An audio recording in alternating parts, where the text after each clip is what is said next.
The first time I tried VR was one of these bad boys. It was mind-blowing, but it didn't have room scale, so it gave me extreme motion sickness. Every day I would use it, I would end up being up all night, throwing up because my brain was just confused.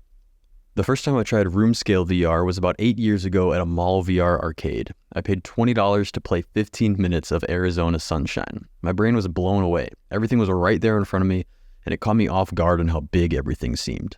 The scale. Stuff seemed a lot smaller on a flat screen. Anyway, I immediately got home and started saving for the first consumer version of the Oculus Rift. I loved it.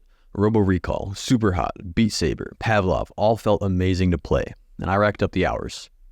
I fell in love with VR and couldn't wait to see what the future held.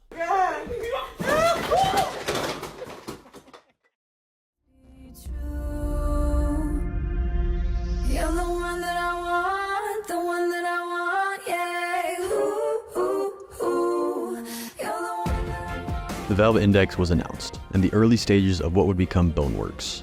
The Valve Knuckles were innovative, and I knew I had to get my hands on them. The headset was the best one on the market at the time. Best refresh rate, resolution, FOV, and those beloved controllers. Still, hands down, the best VR controllers. Boneworks was in development. A complete physics engine sandbox. It would be released shortly after the Index came out. Nothing like it was on the market. The physics were immersive, and for the first time in a VR game, you could interact with anything you saw. This allowed for sick interactions, sick reloads, and sick combat. Valve announced that there would be 3 flagship titles, one of them being released with the Index. Half-Life Alyx. Now Valve is amazing at taking known gameplay mechanics and coming up with innovations that just make sense, and Half-Life Alyx showcased these possibilities.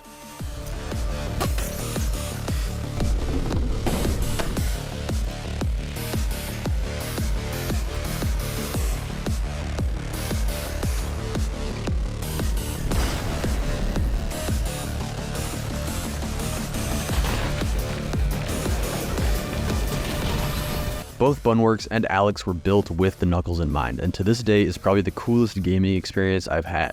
The visuals and interactions were stunning, games were fun, but then I finished the games. Now what? It's been 4 years since the release of Alyx, and we would never see those other 2 flagship titles from Valve. One of the notable releases was Bone Lab, the sequel to Boneworks, and much like Joker 2, it was a huge disappointment. Stress Level Zero overpromised and underdelivered. It took them years to come out with updates that were expected on release. The game was fun though, don't get me wrong, and modding was cool, but ultimately it really felt like a step back from Boneworks. And as time went on, I spent less and less time on VR games, and more time playing my flat screen games. The magic of it faded.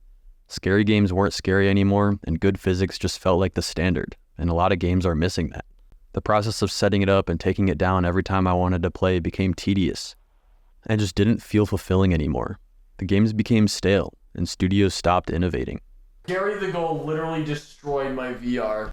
Once in a blue moon, I'll use the headset in Assetto Corsa in combination with my racing wheel. Every time I put it on though, I'm reminded of why I stopped.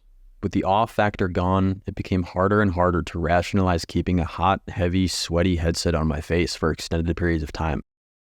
I find it hard to believe that VR will take off again like it did in 2019. There needs to be some serious tech innovations for that to happen, which Valve is great at doing. But with a deadlock in development, I really don't think VR is their focus right now. I really don't feel like VR is anyone's focus right now.